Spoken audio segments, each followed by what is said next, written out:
TDP అధినేత చంద్రబాబుకు సంబంధించిన పిటిషన్లపై విచారణను విజయవాడలోని ఏసీబీ కోర్టు వాయిదా వేసింది. చంద్రబాబు పెట్టుకున్న బెయిల్ పిటిషన్, సిఐడి కస్టడీ పిటిషన్లపై విచారిస్తామని తెలిపింది. కస్టడీ పిటిషన్పై సిఐడి మెమో దాఖలు చేసిన తర్వాత విచారణ జరుపుతామని చెప్పింది.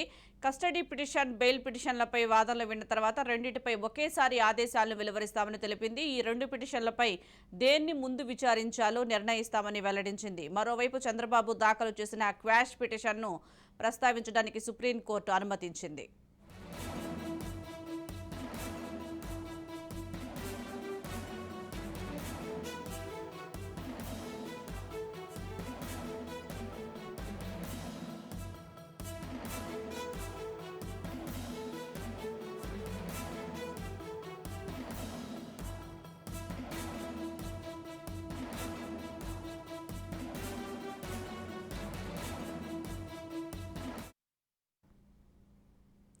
చంద్రబాబు కస్టడీ పొడిగింపుపై విచారణ జరపాలని సిఐడి మెమో దాఖలు చేసింది. అయితే కస్టడీ పిటిషన్పై సిఐడి వేసిన మెమోపై నిర్ణయం తీసుకోవాలని చంద్రబాబు తరపు లాయర్లు కోరారు. ఈ నేపథ్యంలో చంద్రబాబు తరపు లాయర్లపై జడ్జి అసహనం వ్యక్తం చేశారు. నిర్ణయం తీసుకోవాలని ఎలా చెబుతారని సీరియస్ అయ్యారు. రెండు తీర్పులు ఒకేసారి ఇస్తామని జడ్జి తెలిపారు.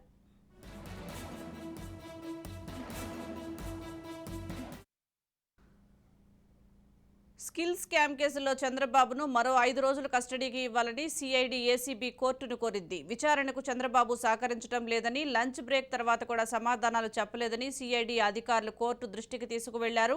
విచారణకు 2 రోజులు మాత్రమే సమయం ఉందని, విచారణ అధికారిని కూడా పట్టించుకోవడం లేదన్నారు.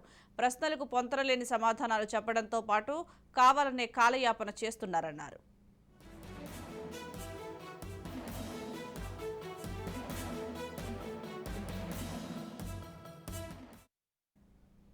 దీనికి సంబంధించి మరింత సమాచారం మా ప్రతినిధి మోహన్ అందిస్తారు. Mohan, good morning.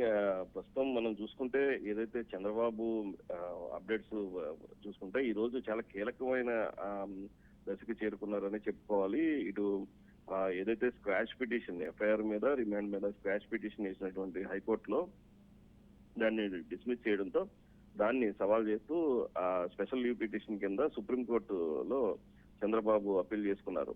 ఈ నేపథ్యంలో చంద్రబాబుకి ఈ రోజు మెన్షన్ చేయమని చెప్పేసి నిన్న సిజేఐ ఏదైతే సుప్రీంకోర్టు న్యాయమూర్తి చీఫ్ జస్టిస్ అయినటువంటి చంద్రచూడ్ గారు నిన్న ఈ రోజు మెన్షన్ చేయమని చెప్పేసి చాలా క్లియర్ గా చెప్పారు. అంటే ఈ మధ్యలోనే సిద్ధార్థ లోద్రా ఈయనకి సంబంధించినటువంటి విషయాలన్నీ కూడా చెబుతుంటే ఎన్ని రోజులు అయింది ఈయన రిమాండ్కి వచ్చాయని చెప్పేసి కూడా క్లియర్ గా అడిగారు. ఈ నేపథ్యంలో సెప్టెంబర్ 8వ తారీఖున నుంచి రిమాండ్ విధించారు. ఏపీలో ప్రతిపక్ష పార్టీలను ఎవరిని కూడా రోడ్డు మీద తిరగనిచ్చే పరిస్థితి లేదు, ఇది చాలా సీరియస్ అంశం అని చెప్పి ఏదైతే సిజేఐ గారికి చెప్పిన నేపథ్యంలో రేపు మెన్షన్ చేసి లిస్ట్ లో పెట్టించి తీసుకురావాల్సిందిగా సిజేఐ చెప్పారు. క్లియర్ గా ఈ రోజు మెన్షన్ అవుతుందని చెప్పేసి అందరూ చూస్తున్నారు. ఈ రోజు మెన్షన్ అయితే విచారణ ప్రారంభం అవగానే డెఫినెట్ గా ఒక ఉపశమనం వస్తుందని చెప్పేసి టీడీపీ వర్గాల్లో ఒక ఆశాభావం అయితే వ్యక్తం చేస్తున్నారు. అయితే దీంట్లోనే సిఐడి వాదనలు కూడా వెంటనే వినిపిస్తారా లేదా టైం కోరతారా అనేది కొంచెం ఇక్కడ చాలా క్లియర్ గా చూడాల్సినటువంటి అంశం. సిఐడి అధికారులు కనుక ఎట్టి పరిస్థితుల్లో కొంచెం టైం కావాలంటే కనుక 1 వీక్ ఆర్ 2 వీక్స్ టైం ఇచ్చే అవకాశాలు కనబడుతున్నాయి. ఈ నేపథ్యంలోనే సుప్రీంకోర్టు తరఫున ఏదైతే న్యాయమూర్తులు కూడా వారు కూడా ఆలోచించి టైం ఇస్తారని సిఐడి వైపు వర్గాలని కూడా వాళ్ళు కూడా ఆశాభావం వ్యక్తం చేస్తున్నారు. ఇక ఇది ఎట్లా ఉంటే మరోవైపు ఏదైతే ఏపీ హైకోర్టులో నిన్న మనం చూసాం, చాలా వాద ప్రతివాదనలు చాలా హోరాహోరీగా జరిగినట్లుగా తెలుస్తుంది. ఎందుకంటే అటు మ్యాజిస్ట్రేట్ కూడా ఒకరిని దూషించారని మరోవైపు మరొకరిని దూషించారని ఒకరిపై ఒకరు ఆరోపణలు అయితే చేసుకుంటున్నారు. బయటకు వచ్చిన తర్వాత ఎటువైపు చూసుకున్నా ఈ రోజు మాత్రం ఏపీ హైకోర్టులో ఇటు సిఐడి వేసినటువంటి కస్టడీ పిటిషన్ కి మాకు ఎక్స్టెన్షన్ కావాలని చెప్పేసి సిఐడి పిటిషన్ వేసింది. దానిపై నిర్ణయం తీసుకున్న తర్వాతే రిమాండ్ ఏదైతే బెయిల్ దాని మీద మూవ్ చేసే విషయంపై వాదనలు వింటామని చెప్పేసి నిన్న క్లియర్ గా న్యాయమూర్తి చెప్పినట్లుగా మనకు తెలుస్తుంది. ఈ నేపథ్యంలోనే రెండు విషయాలపై కూడా ఒకే తీర్పు ఇస్తారా లేదా రెండు సైమల్టేనియస్ గా తీర్పిస్తారా అనే అంశాన్ని మాత్రం వేచి చూడాల్సిన పరిస్థితి కనబడుతుంది. ఇటువైపు కస్టడీ పిటిషన్ కి ఫైనలైజ్ చేస్తేనే ఈ ముందస్తు బెయిల్ పిటిషన్ వేసినటువంటి రెండు కేసుల్లో కూడా ఈ బెయిల్ అనేది వస్తే కొంచెం రిలీఫ్ వస్తుందని చెప్పేసి చంద్రబాబు తరపు న్యాయవాదులు కూడా చెప్తున్నారు.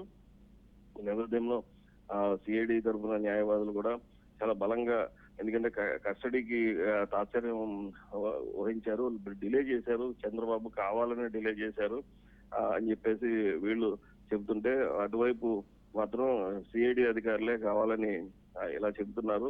డెఫినెట్ గా ముందు ఇచ్చిన 15 రోజుల లోపు మాత్రమే రిమాండ్, 15 రోజుల లోపు మాత్రమే కస్టడీకి ఇవ్వాలి. ఎక్స్టెన్షన్ ఆఫ్ రిమాండ్ టైంలో మాత్రం ఈ కస్టడీకి ఇవ్వకూడదని చెప్పేసి ఏదైతే సుప్రీంకోర్టు తీర్పులు ఉన్నాయో వాటిని ఉదాహరించి మరి వాదిస్తున్నట్లుగా టీడీపీ న్యాయవాదులు చెబుతున్నారు. ఇటువైపు ఖచ్చితంగా మాకు కస్టడీకి ఇస్తేనే ఈ కేసు ముందుకు వెళ్తుందని చెప్పేసి విచారణ వేగవంతం చేయగలం. మేము ఎందుకంటే చాలా అంశాలు చంద్రబాబుతో ముడిపడి ఉన్నాయి. వీటన్నిటిని కూడా చంద్రబాబుతో నివృత్తి చేసుకున్న తర్వాతే మేము విచారణకి ఎదురుకెళ్ళామని చెప్పేసి అనే భావన వచ్చేటట్టుగా ఇటు సిఐడి తరపు న్యాయవాదులు కూడా వాదిస్తున్నారు. Right, thank you Mohan.